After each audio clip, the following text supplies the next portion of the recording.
Assalamualaikum. Selamat datang di channel Cerita Novika 2. Semoga hari ini teman-teman dalam keadaan sehat walafiat dan senantiasa diberikan kebahagiaan sepanjang hari. Agus, seorang driver travel berpengalaman, mendapat orderan untuk mengantar penumpang dari Jakarta menuju Jepara pada malam hari. Awalnya, perjalanan tampak biasa saja. Namun, semakin jauh mereka melaju, keanehan mulai terjadi. Salah satu penumpangnya berperilaku aneh, dan Agus mulai menyadari bahwa sesuatu tidak beres dengan perjalanan ini. Suasana di dalam mobil semakin mencekam, dan satu persatu penumpangnya mulai turun di tempat yang ganjil. Saat tiba di tujuan, Agus menyadari bahwa penumpang terakhir yang ia antar ternyata bukan manusia. Langit Jakarta dipenuhi awan kelabu. Meskipun belum turun hujan, udara terasa lebih dingin dari biasanya. Agus mengenakan jaket hitamnya sambil menunggu di dalam mobil. Toyota Hiace warna putih yang biasa ia gunakan untuk perjalanan travel sudah siap melaju. Ia melirik jam di dashboard. Pukul 21.45. Sebentar lagi, ia akan memulai perjalanan malam ke Jepara. Sebagai sopir travel, Agus sudah terbiasa dengan rute malam. Ia sering mengantarkan penumpang dari Jakarta ke berbagai kota lain. Namun, malam ini terasa berbeda. Entah kenapa, hatinya tidak nyaman. Sejak sore tadi, perasaan aneh terus mengganggunya. Seperti ada sesuatu yang salah, tapi ia tidak tahu apa. Tapi ini hanyalah perjalanan biasa, bukan? Perasaan ini hanya sugesti. Agus menggelengkan kepalanya dan menyalakan mesin mobil. Satu persatu, penumpang mulai berdatangan. Setiap kali seseorang masuk, Agus selalu memperhatikan mereka sekilas melalui kaca spion. Yang pertama masuk adalah seorang bapak tua. Bapak tua berwajah pucat. Pakaiannya rapi, tapi lusuh, seperti sudah berhari-hari tidak diganti. Ia membawa tas besar dan berat, meletakkannya di bawah kakinya. Saat Agus menyapa, bapak itu hanya menatap kosong dan mengangguk pelan. Agus mengabaikan keanehan itu. Yang kedua dan ketiga adalah dua pemuda kantoran. Dua pemuda kantoran yang sibuk dengan ponsel. Mereka langsung duduk di tengah tanpa banyak bicara. Salah satunya menggunakan headset, tenggelam dalam dunianya sendiri. Yang satu lagi sibuk membalas pesan dengan ekspresi tegang. Agus menyalakan AC, melirik kaca spion, lalu kembali fokus. Yang keempat adalah seorang ibu muda dengan anak kecil. Ibu muda dengan anak kecil. Anak itu tertidur di pangkuannya, tidak bergerak sama sekali. Ibu itu mengenakan pakaian panjang berwarna coklat pudar. Wajahnya terlihat letih, tetapi senyumnya samar saat naik ke mobil.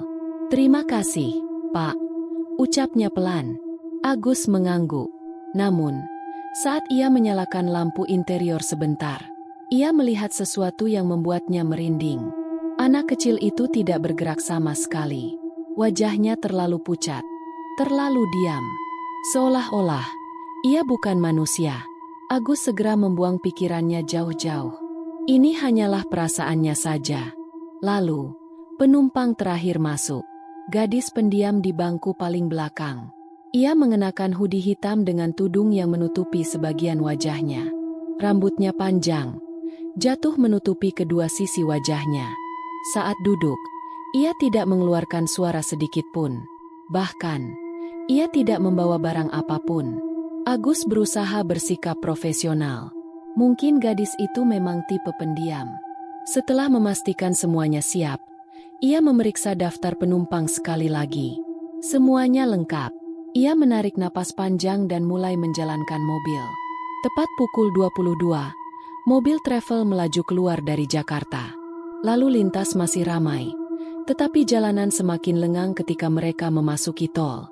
Di dalam mobil, suasana begitu sepi. Tidak ada yang berbicara satu sama lain. Dua pemuda kantoran masih sibuk dengan ponsel. Ibu muda menyandarkan kepalanya, tampak tertidur. Anak kecil di pangkuannya tetap diam tanpa suara. Bapak tua memandang keluar jendela dengan ekspresi kosong. Dan gadis di bangku belakang tidak bergerak sama sekali. Agus melirik kaca spion untuk melihat wajah gadis itu, tetapi tudungnya terlalu menutupi wajah. Di jalan tol yang gelap, hanya suara mesin mobil dan sesekali suara ketikan ponsel yang terdengar. Agus memutuskan untuk menyalakan radio, berharap suasana menjadi lebih hidup. Namun, begitu ia menekan tombol radio, hahaha. Suara statis langsung memenuhi mobil. Tidak ada siaran. Hanya suara berisik, seperti suara bisikan samar yang tidak jelas. Agus langsung mematikannya kembali. Hening. Hanya suara mesin dan napas para penumpang yang terdengar. Perjalanan baru saja dimulai. Tapi perasaan tidak nyaman semakin kuat. Agus berusaha mengabaikan pikirannya. Namun, di dalam kaca spion, gadis di bangku belakang tiba-tiba mendongak. Mobil travel melaju dengan kecepatan stabil di jalan tol yang lengang. Lampu jalan mulai berkurang. Hanya ada cahaya remang-remang yang menemani perjalanan. Di dalam mobil, suasana semakin sunyi. Tidak ada satupun penumpang yang berbicara.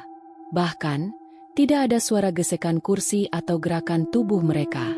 Semuanya terlalu diam. Agus melirik kaca spion untuk memastikan semua baik-baik saja. Dan saat itulah, ia menyadari sesuatu yang aneh.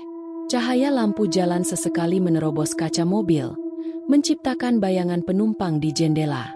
Agus melihat jelas bayangan dari bapak tua, dua pemuda kantoran, dan ibu muda dengan anaknya.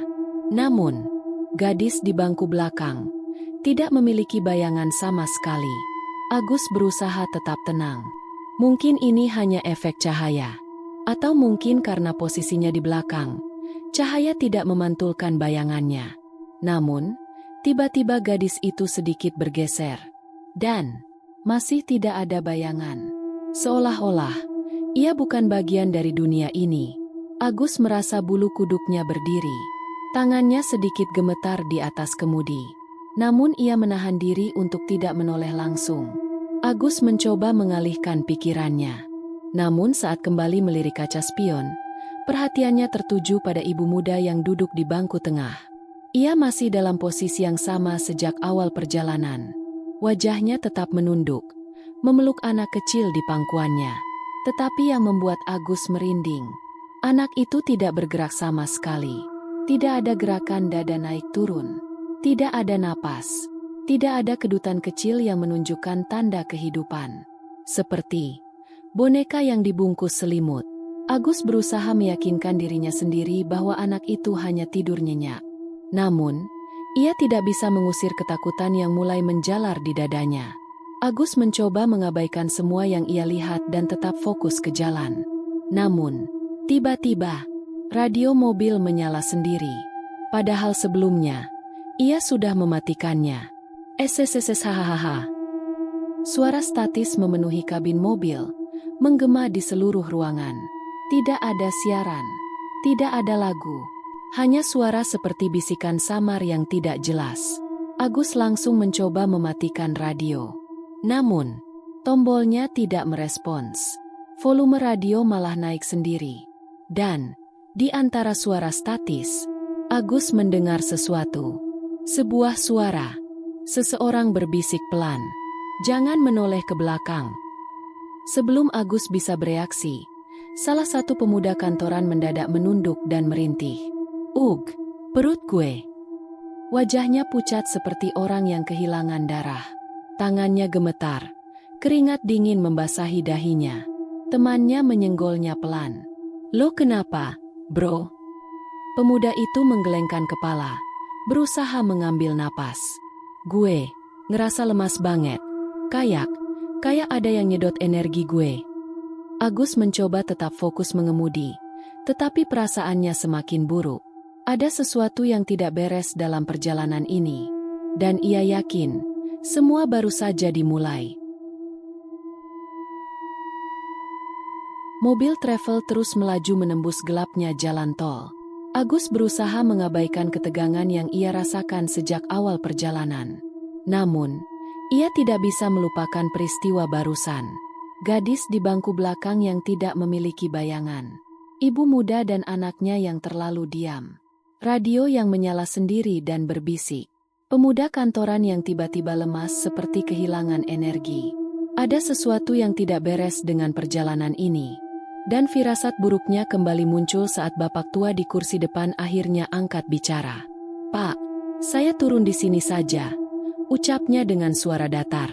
Agus melirik kaca spion dan melihat bahwa mereka masih berada di jalan gelap, di pinggir hutan.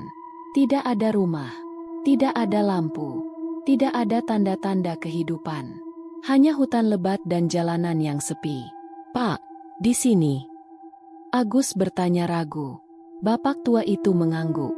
Ia mengambil tas besar miliknya dan bersiap turun. Sebelum keluar, ia menatap Agus melalui kaca spion dengan ekspresi serius. Lalu, dengan suara pelan, ia berbisik, "Jangan menoleh ke belakang kalau mereka mulai turun." Agus membeku. Apa maksudnya? Namun, bapak tua itu langsung keluar dan menghilang dalam gelapnya hutan. Brak!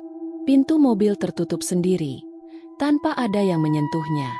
Agus menelan ludah dan merasakan bulu kuduknya berdiri. Perkataan bapak tua tadi terus terngiang di kepalanya. Jangan menoleh ke belakang kalau mereka mulai turun. Siapa yang dimaksud dengan mereka? Agus menghela napas, menekan rasa takutnya, lalu kembali menjalankan mobil. Namun, semakin jauh ia berkendara, suasana di dalam mobil semakin terasa mencekam. Setelah beberapa jam melaju, akhirnya mereka melewati sebuah desa kecil. Saat itu, ibu muda yang duduk di bangku tengah akhirnya berbicara. "Pak, saya turun di sini." Agus menghentikan mobil di pinggir jalan desa yang sepi. Desa itu gelap, tidak banyak rumah yang memiliki penerangan. Di kejauhan, beberapa warga tampak berdiri di depan rumah mereka, memperhatikan mobil Agus. Tatapan mereka penuh kecemasan. Ibu muda itu bangkit sambil menggendong anaknya yang masih tertidur. Agus melihat anak itu sekilas. Sejak awal perjalanan, anak itu tidak pernah bergerak, tidak pernah batuk, tidak pernah merintih, tidak pernah berubah posisi sedikit pun. Seperti boneka.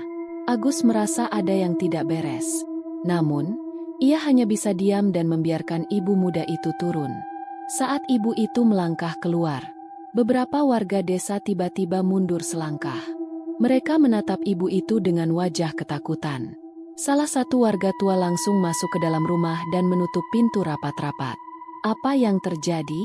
Agus memeriksa kaca spion untuk memastikan ibu muda itu sudah pergi. Namun, ia tidak melihatnya. Ibu dan anak itu tidak ada di mana-mana.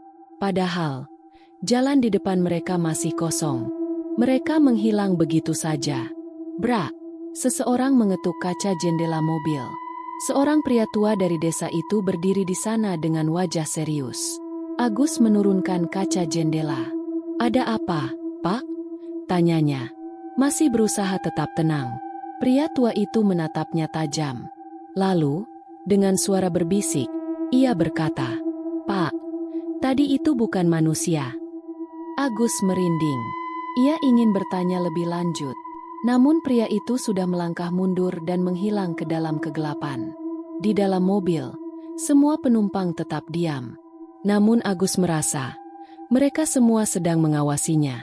Dengan tangan gemetar, ia menekan pedal gas dan meninggalkan desa itu secepat mungkin. Jalan di depan terbentang gelap, hanya diterangi lampu mobil yang menyusuri aspal basah. Angin bertiup pelan di luar, menggetarkan daun-daun pohon di pinggir jalan. Di dalam mobil, hanya ada 3 orang tersisa. Agus, sang sopir, yang mulai merasa bahwa perjalanan ini bukan perjalanan biasa. Pemuda kantoran yang semakin pucat sejak perjalanan dimulai. Gadis di bangku belakang yang sejak tadi tidak bergerak dan tidak berbicara. Suasana di dalam mobil terasa berat. Sejak ibu muda turun di desa kecil, Agus tidak bisa menyingkirkan perasaan aneh di dadanya. Peringatan bapak tua di awal perjalanan terus terngiang. Jangan menoleh ke belakang kalau mereka mulai turun. Apa maksudnya? Dan, kenapa sekarang mobil terasa begitu dingin? Agus melirik kaca spion dan memperhatikan pemuda kantoran. Wajahnya berubah drastis. Kulitnya semakin pucat, seperti orang yang kehabisan darah. Keringat dingin membasahi pelipisnya. Tangannya mencengkeram tasnya dengan erat, seakan sedang menahan rasa sakit. Pemuda itu tiba-tiba bergumam pelan. "Pak, bisa berhenti di rest area terdekat?" Suaranya nyaris tak terdengar, seperti orang yang sedang kehilangan tenaga. Agus mengangguk cepat. Ia mempercepat laju mobil, mencari rest area terdekat. Jantungnya berdebar keras, tidak sabar untuk menurunkan penumpang ini. Dia terlihat seperti orang sakit, atau sesuatu telah menyedot energinya. Namun, siapa yang menyedot energinya? Atau apa? Setelah beberapa menit, Agus akhirnya melihat rest area kecil di pinggir jalan. Lampu remang-remang menyinari beberapa warung kopi yang masih buka. Namun, ada sesuatu yang aneh dengan tempat itu. Tidak ada kendaraan lain yang parkir. Tidak ada suara, meskipun warung terlihat terbuka. Semua terasa kosong. Pemuda kantoran menghela napas lemah, lalu membuka pintu dengan tangan gemetar. Brak, pintu tertutup pelan. Ia berjalan ke arah salah satu warung tanpa menoleh ke belakang. Agus melihatnya sebentar, lalu kembali menatap jalan di depannya. Ia ingin segera pergi. Namun, sebelum ia sempat menekan gas, ia melihat sesuatu. Di warung tempat pemuda itu menuju, ada seseorang yang sudah duduk di sana. Seseorang yang mengenakan pakaian yang sama dengan pemuda itu. Seseorang yang memiliki wajah yang sama. Agus membelalak. Pemuda itu belum benar-benar turun. Atau, pemuda yang turun tadi bukan manusia? Agus langsung menekan pedal gas. Mobil melaju meninggalkan rest area, meninggalkan pemuda itu, atau siapapun dia. Setelah pemuda kantoran turun, hanya ada satu penumpang tersisa. Gadis di bangku belakang. Dari kaca spion, Agus bisa melihatnya masih duduk diam. Sejak awal perjalanan, ia hampir tidak bergerak. Namun, setelah beberapa menit hening, gadis itu tiba-tiba berbicara. "Pak." Suaranya pelan, datar, tanpa emosi. Agus menggigit bibir, berusaha tetap fokus ke jalan. "Iya?" tanyanya sambil menahan ketegangan. "Nanti saya turun di ujung jalan sebelum jembatan." Agus merasa bulu kuduknya meremang. Jembatan? Perjalanan mereka seharusnya masih jauh dari jembatan manapun. Dan kenapa gadis itu baru bicara sekarang? Ia tidak berani bertanya lebih lanjut. Namun, firasatnya mengatakan bahwa ia tidak boleh menoleh ke belakang.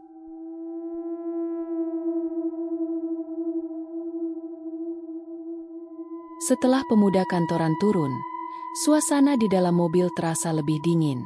Sekarang, hanya ada dua orang di dalam mobil. Agus, sang sopir, yang sudah sejak awal merasa ada yang tidak beres. Gadis pendiam di bangku paling belakang, yang baru bicara pertama kali sejak perjalanan dimulai. Perjalanan semakin sunyi. Tidak ada suara. Bahkan suara mesin mobil terasa lebih pelan dari biasanya. Agus tidak berani berbicara. Namun, ia bisa merasakan sesuatu yang tidak wajar. Sejak awal perjalanan, gadis itu tidak pernah bergerak. Ia tidak pernah mengubah posisi duduknya. Dan yang paling aneh, ia tidak memiliki bayangan di jendela. Agus mengatur suhu AC, mencoba menaikkannya sedikit. Namun, udara di dalam mobil justru semakin dingin. Dingin yang bukan berasal dari AC. Telinganya mendengar sesuatu. Suara napas, tapi bukan miliknya. Suara itu terdengar di belakang. Sangat dekat. Jantungnya berdegup kencang. Dia ada di belakangku. Dia sedang memperhatikanku. Namun, Agus mengingat peringatan bapak tua di awal perjalanan. Jangan menoleh ke belakang kalau mereka mulai turun. Ia menggenggam setir lebih erat, berusaha tetap fokus ke jalan. Namun, ia tidak bisa menahan diri untuk melihat kaca spion. Dan saat itu juga, darahnya terasa membeku. Gadis di bangku belakang sedang menatapnya. Matanya kosong, hitam pekat tanpa bola mata. Wajahnya pucat seperti mayat. Bibirnya menyeringai. Senyum lebar yang tidak wajar. Senyum itu bukan senyum manusia. Senyum itu terasa salah, terlalu lebar. Seakan rahangnya bisa terbuka lebih besar dari seharusnya. Agus ingin berteriak. Tapi tenggorokannya tercekat. Tangannya gemetar di atas setir. Namun, sebelum ia bisa melakukan apapun, gadis itu berbicara dengan suara yang pelan, tetapi menggema di seluruh mobil. "Pak, kita sudah sampai." Agus segera menekan rem. Mobil berhenti di sebuah jalan kecil sebelum jembatan tua yang gelap. Di kanan dan kiri, hanya ada hutan lebat. Tidak ada rumah. Tidak ada lampu jalan. Tidak ada alasan kenapa seseorang ingin turun di tempat ini. "Kamu yakin mau turun di sini?" Agus akhirnya berhasil berbicara meski suaranya gemetar. Gadis itu tidak menjawab. Ia hanya tersenyum, lebih lebar dari sebelumnya.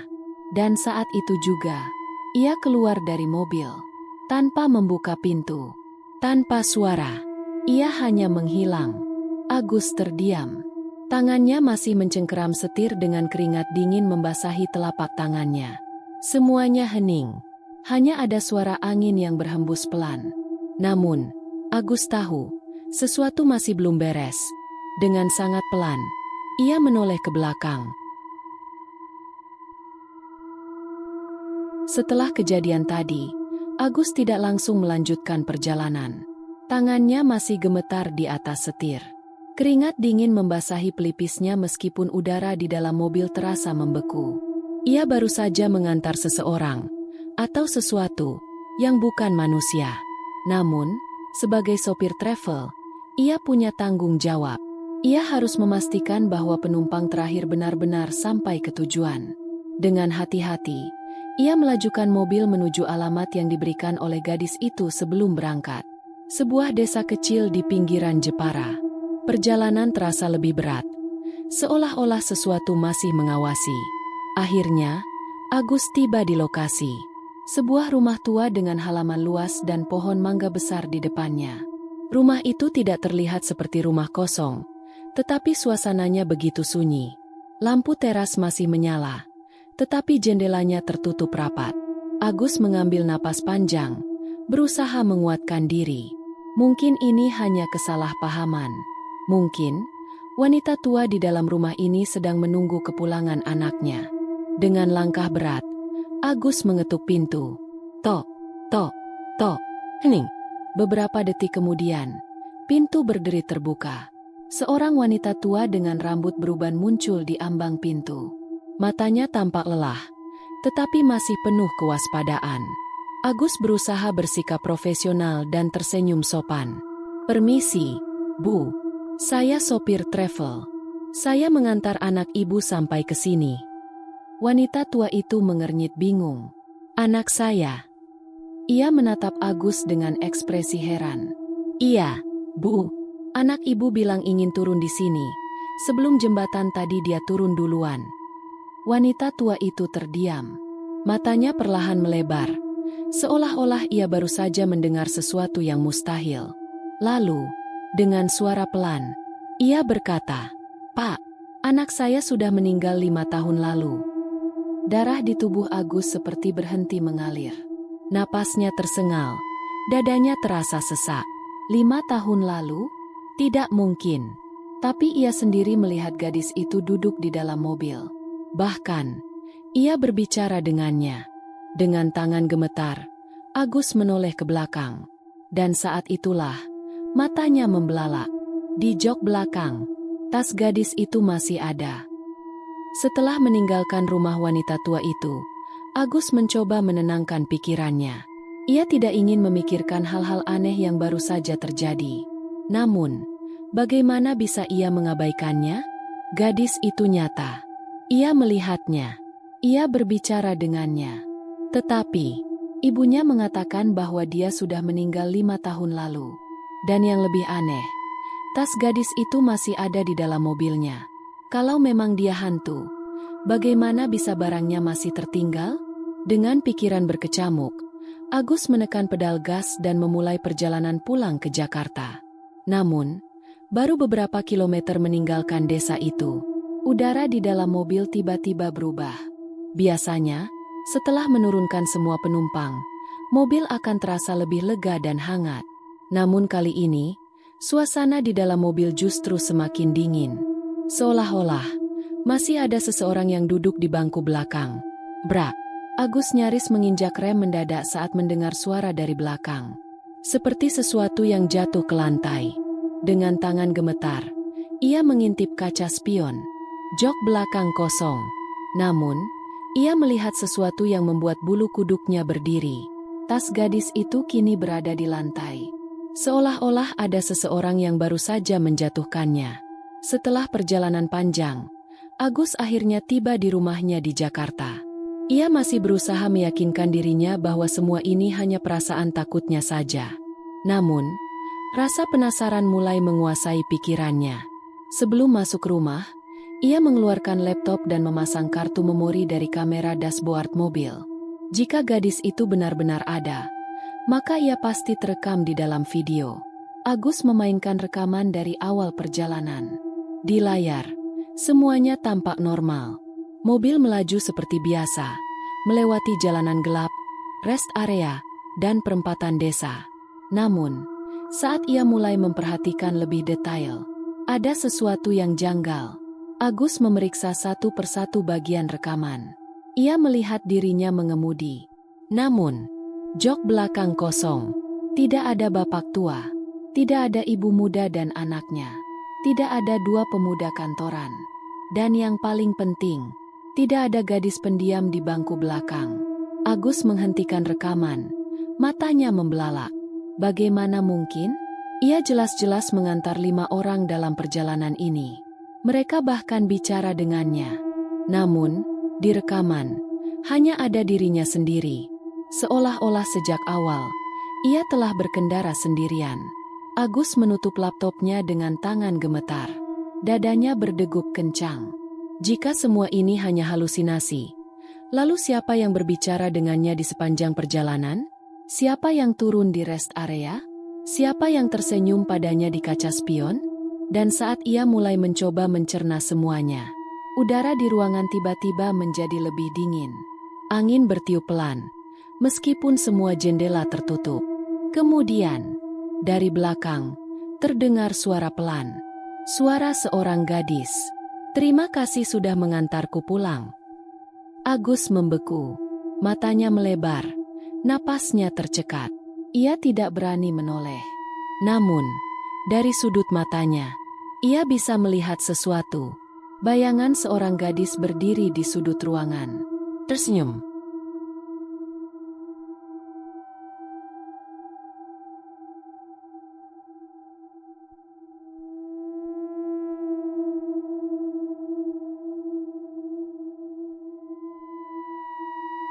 Demikian cerita hari ini.